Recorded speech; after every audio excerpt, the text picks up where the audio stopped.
Hello বন্ধুরা, কেমন আছো সবাই? তো আজ আমি পুরানো সেই দিনের কথা, যেটা সেকেন্ড টিউটোরিয়াল, সেটা আমি নিয়ে এসেছি। তো এবার দেখো, আমি এখানে আস্তে আস্তে বাজাচ্ছি আর নোটেশনগুলো উপরে আসবে।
এটাই ছিল।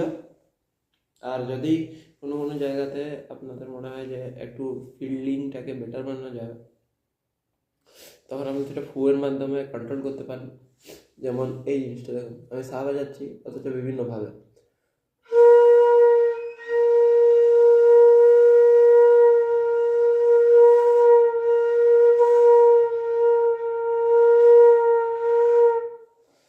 মানে বাঁশিটাকে বিভিন্নভাবে মুভ করলে, বা আমাদের যে লোয়ার লিপ, এটা বিভিন্ন জায়গায় মুভ করলে একটু সাউন্ডটা আলাদা আসে।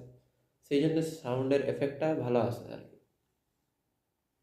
আরেকটা, যখন যদি সাউন্ড এফেক্ট ভালো আনতে চান, তাহলে যখন বাসের কোনো একটা হোল ওপেন করবেন, স্পেশালি যখন কোনো একটা জায়গাতে গানের টান থাকবে, আম, যেমন ওই যে এই পার্টটাতে,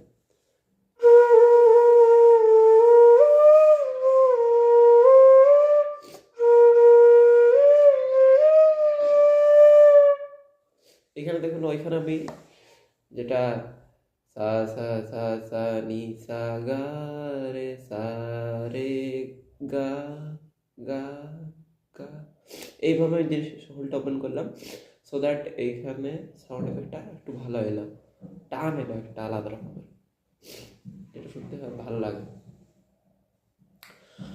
ওকে, তো আই হোপ ভিডিওটা ভালো লেগেছে।